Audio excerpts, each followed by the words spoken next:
A paz do Senhor, queridos, bem-vindos ao estudo de mais uma lição da Escola Bíblica Dominical. Hoje estudaremos a lição 6, com o seguinte tema: o nascimento de Isaque. O chamado de Deus para Abraão incluía a promessa de fazê-lo pai de uma grande nação.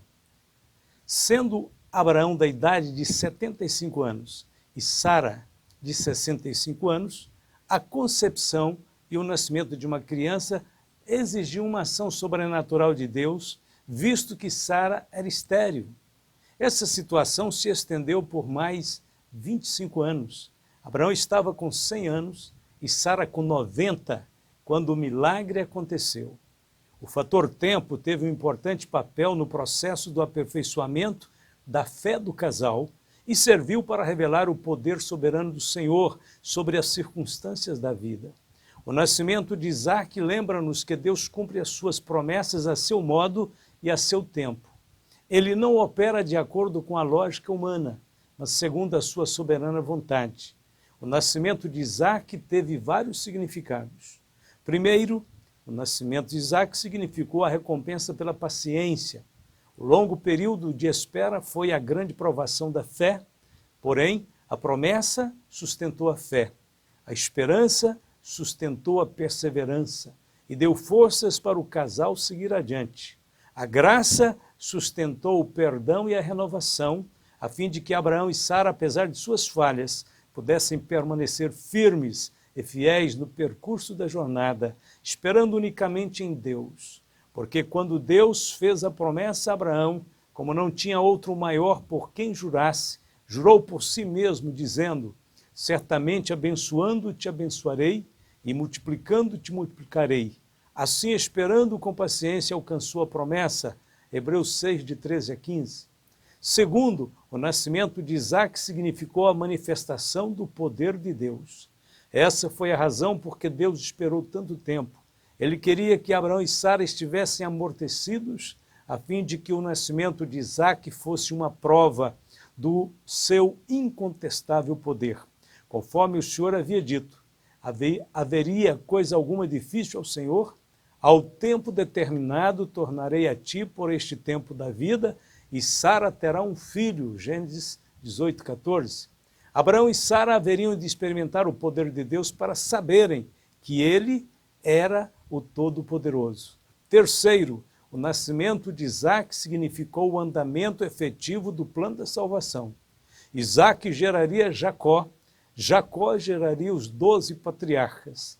De Judá nasceria Davi, e de Davi o Salvador.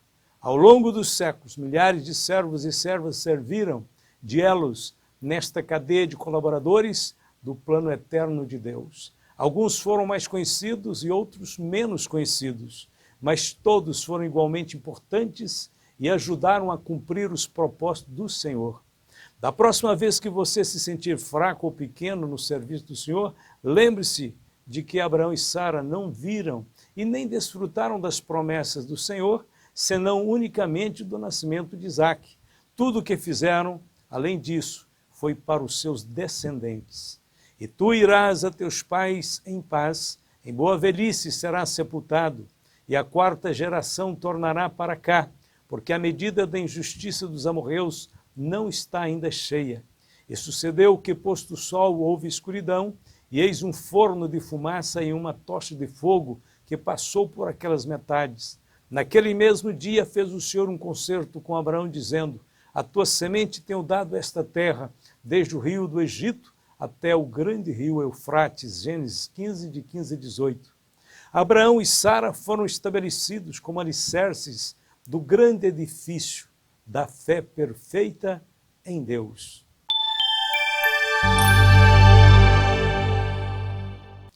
Ponto de número 1. As consequências da impaciência de Sara. Depois da destruição de Sodoma e Gomorra, Abraão se mudou para o sul e habitou entre Cádiz e Sur e peregrinou em Gerar. Novamente Abraão, para se proteger, pediu a Sara que dissesse ser sua irmã. Então o rei de Gerar levou Sara para o seu harém, porém Deus lhe disse em sonhos: você vai ser castigado com a morte, porque a mulher que mandou buscar é casada. Mesmo que Abraão seja um grande personagem da Bíblia, vemos que ele tropeçou no mesmo erro por 2 vezes. Não importa o quanto amemos a Deus, certas tentações serão sempre muito difíceis de resistir. Temos que corrigir os pontos vulneráveis de nossa armadura espiritual. Por esta razão, Jesus disse: vigiai. A intervenção divina no episódio mostra mais uma vez que só podemos ser salvos pela graça e pela misericórdia de Deus. Quantas vezes Deus tem feito o mesmo por nós, nos detendo para que não pequemos? Deus disse a Abimeleque: agora, pois, restitui a mulher ao seu marido, porque profeta é, e rogará por ti, para que vivas. Porém, se não lhe a restituíres, sabe que certamente morrerás tu e tudo o que é teu. Levantou-se Abimeleque pela manhã, de madrugada, chamou todos seus servos e falou todas estas palavras em seus ouvidos, e temeram muito aqueles varões. Gênesis 27, 8. Abimeleque devolveu Sara a Abraão sem ter tocado nela. Por muito pouco, o plano da salvação teria sido anulado pelo pecado de Abraão, bem nas vésperas do nascimento do filho da promessa. O nascimento e o nome do filho da promessa. E o Senhor visitou a Sara como tinha dito, e fez o Senhor a Sara como tinha falado. E concebeu Sara, e deu a Abraão um filho na sua velhice, ao tempo determinado que Deus lhe tinha dito. E chamou Abraão o nome de seu filho que lhe nascera, que Sara lhe dera, Isaque. E Abraão circuncidou o seu filho Isaque, quando era da idade de 8 dias, como Deus lhe tinha ordenado. Gênesis 21, de 1 a 4. Quando Isaque nasceu, a primeira providência que Abraão tomou foi dar nome ao seu filho. A segunda foi circuncidá-lo, conforme a ordenança divina. O nome Isaque fora dado por Deus antes do nascimento da criança. Gênesis 17, verso 9. Isaque significa riso. Todas as crianças, devido à sua inocência e graciosidade, nos fazem sorrir. Porém, no caso de Isaque, este sentimento de alegria fluía de uma forma ainda mais abundante. E era Abraão da idade de 100 anos, quando lhe nasceu Isaque, seu filho. E disse Sara: Deus me tem feito riso, e todo aquele que o ouvir se rirá comigo. Gênesis 21, 5 e 6. Ismael zomba de Isaque, e cresceu o menino e foi desmamado.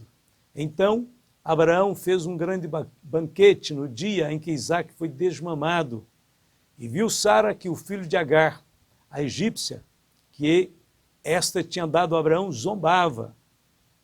Nos tempos antigos, as taxas de mortalidade infantil atingiam índices muito elevados. Muitas crianças morriam ainda bebês. Por esta razão, os pais optavam por famílias numerosas, devido aos riscos que os filhos corriam de morrerem cedo. Diante desta realidade, o desmame de uma criança era parte natural e importante da cultura. Era o momento de uma grande celebração pela vida. A partir daquele ponto, a criança entrava num novo estágio de sua existência, aumentando ainda mais a probabilidade de uma boa saúde e de um rápido crescimento. De acordo com a tradição judaica, o desmame de uma criança podia ocorrer entre 2 e 5 anos de idade. Quando Isaque nasceu, Ismael tinha 14 anos. Supondo que Isaque fora desmamado com cerca de 4 anos, então Ismael já teria nesta época 18 anos. Não existia qualquer justificativa para a zombaria de Ismael, senão a maldade de sua própria natureza irreverente. Com certeza Abraão amava o seu filho Ismael e desejava o que havia de melhor para ele. Porém Ismael desrespeitava Abraão e a Sara, zombando do pequeno Isaque. Não lemos em parte alguma das Escrituras que Ismael tenha trazido grande alegria ao lar de Abraão. Ao contrário, desde o seu nascimento, houve sérios conflitos no lar de Abraão por sua causa. Depois que Ismael ficou mais velho, casou-se com a mulher egípcia, e gerou uma descendência que viveu separada dos outros descendentes de Abraão.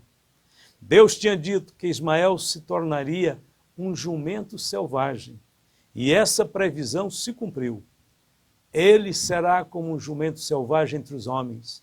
A sua mão será contra todos, e a mão de todos contra ele, e habitará diante da face de todos seus irmãos. Gênesis 16, 12. Ismael representa o fruto da carne, Isaque, o fruto do espírito. Conforme Paulo, o conflito entre a carne e o espírito nunca deixará de existir. Não importa o quanto se esforce, a velha natureza nunca será capaz de produzir o fruto do espírito. Mas nós, irmãos, somos filhos da promessa como Isaque. Mas como então aquele que era gerado segundo a carne perseguia o que o era segundo o espírito, assim é também agora. Mas que diz a Escritura? Lança fora a escrava e seu filho, porque de modo algum o filho da escrava herdará com o filho da livre. De maneira que, irmãos, somos filhos não da escrava, mas da livre. Gálatas 4, 28 a 31. Sara pede a expulsão de Agar e Ismael. Com o passar dos dias, a convivência entre Sara, Agar e Ismael se tornou insuportável. Tudo indica que as críticas e zombarias por parte de Ismael aumentavam a cada dia. A incompatibilidade chegou no limite. Sara agora estava colhendo os frutos do seu erro, quando deu Agar a Abraão. Agora era necessário mandá-la embora. E disse a Abraão: deita fora esta serva e o seu filho, porque o filho desta serva não herdará com meu filho, com Isaque. Na alegoria feita por Paulo, Sara representa a graça, ou seja, a Jerusalém celestial, que gera filhos para a liberdade, e Agar representa a lei, a Jerusalém terrestre, que gera filhos para a escravidão. Agar havia sido acrescentada à família ao lado de Sara. Assim também a lei foi acrescentada ao lado das promessas já existentes, e seu caráter era temporário. Deus não começou com a lei, mas com a graça. Seu relacionamento com Adão e Eva baseava-se num único mandamento. A redenção de Israel do Egito foi baseada no sangue do Cordeiro, um gesto da graça. Todo o sistema levítico foi fundamentado no ato da substituição e do sacrifício, onde os animais morriam no lugar dos pecadores. Antes de Moisés entregar a lei, a nação de Israel já se encontrava num relacionamento de aliança com o Senhor, por meio das promessas dadas a Abraão. Agar era uma serva que, à semelhança da lei, serviu apenas para nos conduzir a Cristo, Gálatas 3, 24. Para mostrar quão excessivamente maligno era o pecado, Romanos 7, 13. A primeira controvérsia doutrinária da igreja foi justamente essa questão. Devemos ficar com Sara e Agar, ou devemos despedir Agar e ficar unicamente com Sara? Naquele dia, Agar foi completa e permanentemente expulsa, levou Ismael consigo. No Concílio de Jerusalém, também ficou decidido que a igreja ficaria somente com a graça de Cristo. Na verdade, pareceu bem ao Espírito Santo e a nós não vos impor mais encargo algum, senão as coisas necessárias, que vos abstenhais das coisas sacrificadas aos ídolos, e do sangue, e da carne sufocada, e da fornicação. Destas coisas fareis bem, se vos guardardes, bem vos vá. Atos 15, de 28 a 29.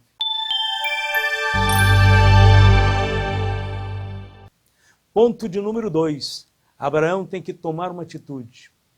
Isaque é desmamado. O desmame na tradição judaica antiga era um marco significativo, celebrado com banquetes, por representar a sobrevivência da criança à fase mais frágil da infância. Como já dissemos, geralmente ocorria entre 2 e 5 anos de idade, marcando a transição para alimentos sólidos e maior independência. O desmame era considerado um momento feliz e importante, não apenas uma mudança biológica. Abraão, por exemplo, ofereceu um grande banquete no dia em que Isaque foi desmamado. Embora a amamentação fosse prolongada nos tempos bíblicos, o desmame ocorria comumente quando a criança se mostrava apta para ingerir alimentos sólidos, conforme a observação de seus pais. Essa mudança significava fim da primeira infância e o início de uma nova fase onde a criança deixava de depender unicamente do leite materno. Espiritualmente falando, somos admoestados no início da vida espiritual a desejar o leite materno da palavra de Deus como uma criança recém-nascida, para que por ele sigamos crescendo, conforme disse Pedro. Desejai afetuosamente, como meninos novamente nascidos, o leite racional, não falsificado, para que por ele vá descrescendo, se é que já provaste que o Senhor é benigno. 1 Pedro 2, versos 2 e 3. Depois, somos admoestados a seguir o caminho do crescimento espiritual, ato que simboliza a transição da dependência para a maturidade, algumas vezes associado à passagem de ensinamentos básicos para um entendimento mais profundo. Porque devendo já ser mestres pelo tempo, ainda necessitais de que se vos torne a ensinar quais sejam os primeiros rudimentos das palavras de Deus. E vos haveis feito tais que necessitais de leite, e não de sólido mantimento. Hebreus 5,12. Espiritualmente falando, o ritual do desmame simbolizava o encerramento da fase da infância em Cristo, apontando para o crescimento e o desenvolvimento do convertido nos caminhos do Senhor. Conforme lemos em Hebreus capítulo 6, pelo que deixando os rudimentos da doutrina de Cristo, prossigamos até a perfeição, não lançando de novo o fundamento do arrependimento, de obras mortas e de fé em Deus, e da doutrina dos batismos e da imposição das mãos, e da ressurreição dos mortos, e do juízo eterno. Isso faremos, se Deus o permitir. A zombaria. Será que podemos fazer uma aplicação espiritual da zombaria de Ismael neste ponto? A ideia aqui é a do sarcasmo e do desprezo. Somente Satanás interessa em zombar de nosso crescimento espiritual. Ele está sempre colocando dúvidas à autenticidade de nossa fé. Ele jamais admite que estamos crescendo no Senhor. Devemos estar atentos quanto aos comentários que menosprezam a obra de Deus em nossas vidas. Não aceitemos as zombarias do maligno. Vamos seguir adiante. A Bíblia diz: no demais, irmãos meus, fortalecei-vos no Senhor e na força do seu poder, revesti-vos de toda a armadura de Deus, para que possais estar firmes contra as astutas ciladas do diabo, aos Efésios 6, 10 e 11. A tristeza de Abraão. E disse Abraão: deita fora esta serva e a seu filho, porque o filho desta serva não herdará com meu filho, com Isaque. E pareceu esta palavra muito má aos olhos de Abraão, por causa de seu filho. Gênesis 21, 10 e 11. Abraão não podia entender tudo que estava inserido naquela palavra, porém Deus interveio e explicou que era necessário haver uma separação entre os descendentes de Abraão. Somente Isaque herdaria as suas promessas. Porém, Deus disse a Abraão: não te pareça mal aos teus olhos acerca do moço e acerca da tua serva. Em tudo o que Sara te diz, ouve a sua voz, porque em Isaque será chamada a tua semente. Mas também do filho desta serva farei uma nação, porquanto é tua semente. Gênesis 21, 12 e 13. Nos momentos de dúvidas, temos que buscar a Deus. Somente Ele sabe exatamente o fim de todas as coisas. Ainda que os sentimentos sejam muito importantes em nossos relacionamentos, não podemos ser guiados por eles. A Bíblia diz que enganoso é o coração, mais do que todas as coisas, e perverso, quem o conhecerá? Jeremias 17, 9. Devemos deixar a palavra final sempre com o Senhor. Somente Ele tem o direito absoluto sobre as nossas vidas e os seus caminhos são sempre perfeitos. Porque os meus pensamentos não são os vossos pensamentos, meus vossos caminhos, os meus caminhos, diz o Senhor. Porque assim como os céus são mais altos do que a terra, assim são os meus caminhos mais altos do que os vossos caminhos, e os meus pensamentos mais altos do que os vossos pensamentos. Isaías 55, versos 8 e 9.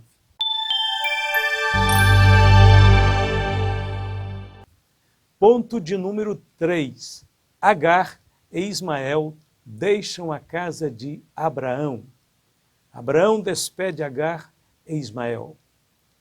Então se levantou Abraão pela manhã de madrugada e tomou pão e um odre de água e os deu a Agar, pondo-os sobre o seu ombro. Também lhe deu o menino e despediu-a. E ela foi-se, andando errante pelo deserto de Berseba. Gênesis 21, 14. Tudo o que Agar herdou foi alguns pães, um odre de água e um filho. Certamente esta foi uma das decisões mais difíceis na vida de Abraão. O que fazer diante de uma decisão difícil? Temos que fazer o que Abraão fez, confiar unicamente em Deus e obedecer a sua palavra. Mas o justo viverá da fé, e se ele recuar, a minha alma não tem prazer nele. Nós, porém, não somos daqueles que se retiram para a perdição, mas daqueles que creem para a conservação da alma. Aos Hebreus capítulo 10, 38 e 39. Agar e Ismael no deserto de Berseba. E ela foi-se andando errante no deserto de Berseba. E consumida a água do odre, lançou o menino debaixo de uma das árvores. E foi-se e assentou-se em frente, afastando-se a distância de um tiro de arco, porque dizia que não veja eu morrer o menino. E assentou-se em frente, e levantou a sua voz e chorou. Gênesis 21, 14 e 16. Por quanto tempo Agar e Ismael andaram pelo deserto? Não sabemos ao certo. Mas segundo alguns comentaristas, o pão e o odre de água só dariam para 1 dia e meio de caminhada. Quando a água acabou, veio o pânico e o desespero. As expectativas eram as piores possíveis.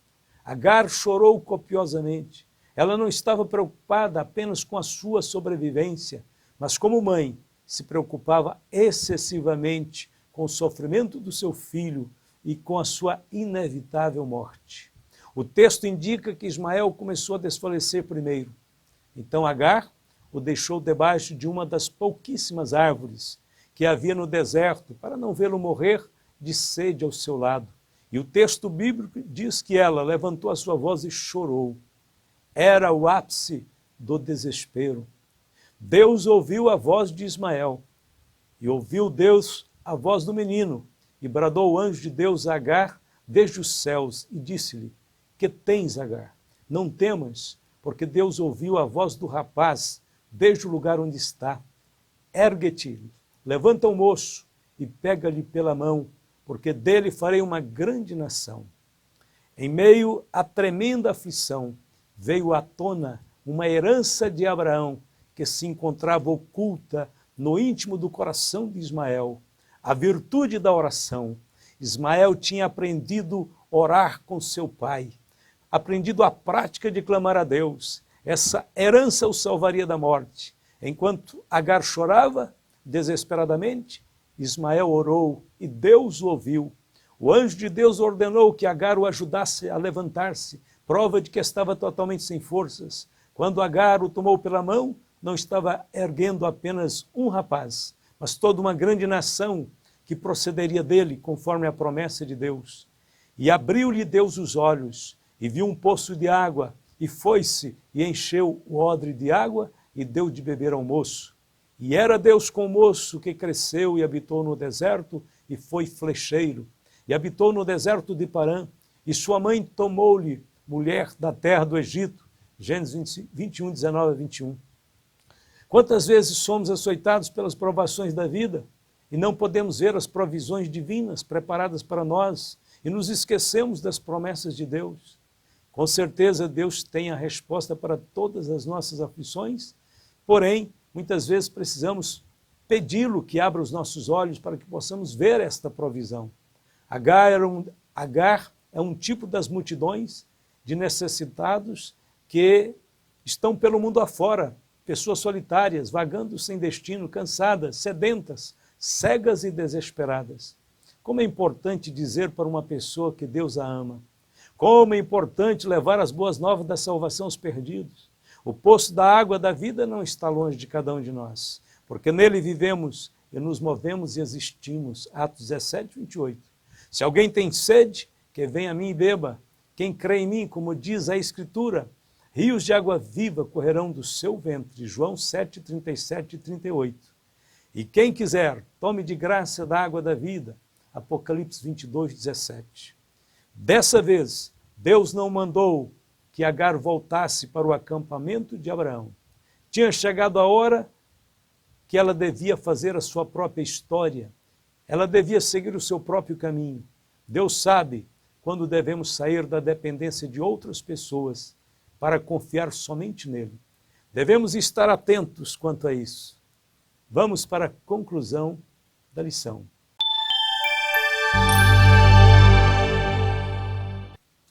Este foi mais um tremendo episódio da história da salvação. O grande plano de Deus teve que passar pelas experiências de pessoas fracas, indecisas, sem deixar de ser o plano perfeito.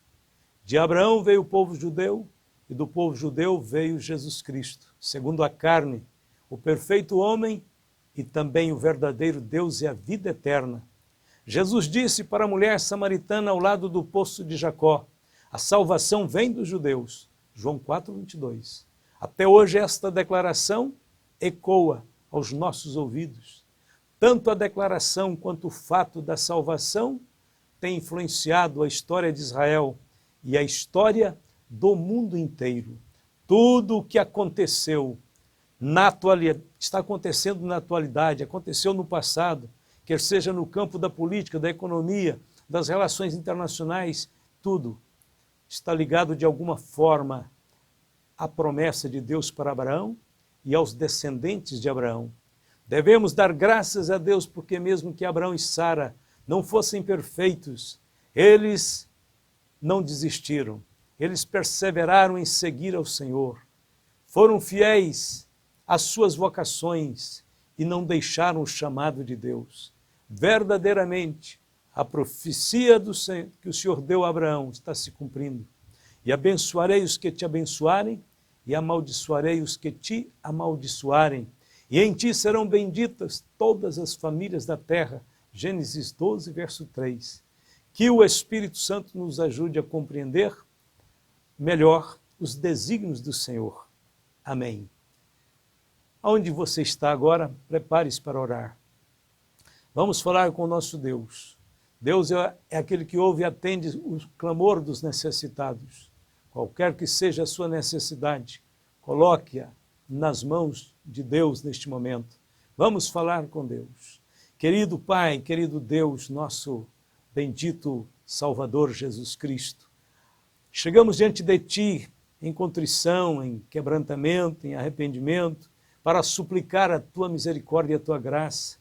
Eu oro, Senhor, neste momento por todos os meus queridos irmãos, todos que têm ouvido a Tua palavra, em toda parte de nosso grande país. O Senhor possa estar ministrando agora virtude e poder, graça e misericórdia para o coração deste irmão, desta irmã, para abençoar este lar, esta família, para guardar em amor e misericórdia, para fortalecer a fé, para dar, Senhor, esta virtude da esperança para cada coração. Eu oro, Senhor, abençoando a cada um dos meus queridos irmãos, para que eles tenham um corpo sadio e fortalecido pelo poder da cura, do milagre.